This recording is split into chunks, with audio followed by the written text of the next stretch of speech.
Hello and welcome back to Let's Talk by George. In today's video, we are going to review another ROM for which was made for Redmi Note 5 Plus, aka Wins. This is said to be a test build, so maybe there are going to be bugs. I'm not sure. I have booted it, so let us do a review. This is what came into my mind. Okay.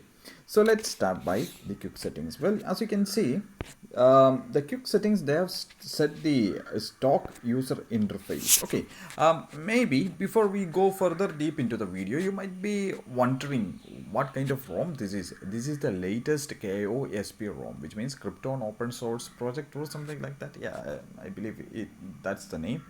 But they call it as KOSP. Well, it has been built by or compiled by our friend Ghostmaster. So many thanks to him for compiling the ROM. We get a beautiful wallpaper for the home screen, as well as we get a launcher with some customization. I mean, when I say customization, well, it's not a lot of customization, but few options are there. Nothing is better than, I mean, something is better than nothing, right? So yeah, so you get some customization. Since this ROM is vanilla, you will get the vanilla dialer or the standard messaging app and dialer. Then coming to the app drawer, as you can see, it doesn't have quite a lot of applications, but yeah, some useful applications such as VIA. This is a lightweight browser, and Moto audio tuned by Dolby. That's something that is not being I don't know how this works. I have never used Moto audio for any of my devices, so I do not know, but there is a matlog log reader. Okay, that is, I mean, yeah, you get standard gallery application, you get camera go by default. So these all are a couple of applications which are available to you in this ROM. So let us go to the settings page, and first let us go to the about phone section and try to see the Android version and all. As you can see, the Krypton version is 2.7, the Android version is 12. It is not 12.1 or 12, but just 12. And the Android security update is May 5, 2022. I mean, yeah, 2022. Device maintainer Ghostmaster kernel, he's using the latest Unitrix kernel, I believe 4.9.313, which is actually smooth, and the ROM has very nice performance too. So let us again come back to the settings page, and well, as you can see, the first item on the settings page is Krypton settings, where you get some customization settings. Let's go to the theme section. You will get Monet engine, where you can, well, you can actually pick some custom color. There is a color picker over here. Icon pack, you can select a custom icon pack, then you get a couple of nice fonts to choose, and if you believe that you need custom font, definitely you can select that, and you can select the .ttf file from the from your files. Status bar, you get network traffic indicator once you enable it.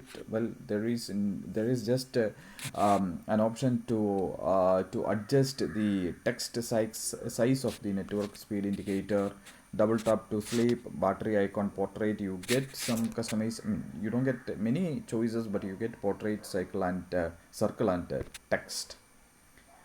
Then you get standard options in the battery and miscellaneous area, like show privacy indicators, combined signal icon, notification icon, small mobile type icon, blah blah. And coming to quick settings panel, you get artwork, media background. You get an option to adjust the brightness slider position into top or bottom. Then show brightness slider in quick settings, auto brightness button, battery estimate, and stuff like that. Then coming to the lock screen information or lock screen settings, you get you can enable or disable lock screen charging information. Double tap to sleep, hide quick settings, and stuff like that. Then coming finally miscellaneous, screenshot, sound, and yeah, just all the basic stuff actually. And coming down to the battery, yeah, you don't get the idle manager and stuff like that. Coming to wallpaper and style, you will get themed icons. Yeah, you don't get themed icon actually, you just get standard icons. Right. Then finally to the security, let's have a look. Screen lock fingerprint is there, and you get app lock also. Since I have not enabled the screen locking stuff, so I cannot see how the app lock works, but there is app lock. And coming finally to the system, let's see if we get another any more update. Yeah, you just get standard some option to enable and disable a couple of icons in the status bar. That's it. And coming to the gestures, you get all the standard options on the gesture, and even in the system navigation you get gesture navigation or three button navigation. So that is something that you get with this ROM. Since this is a test build, I do not know what all bugs are present in the particular ROM.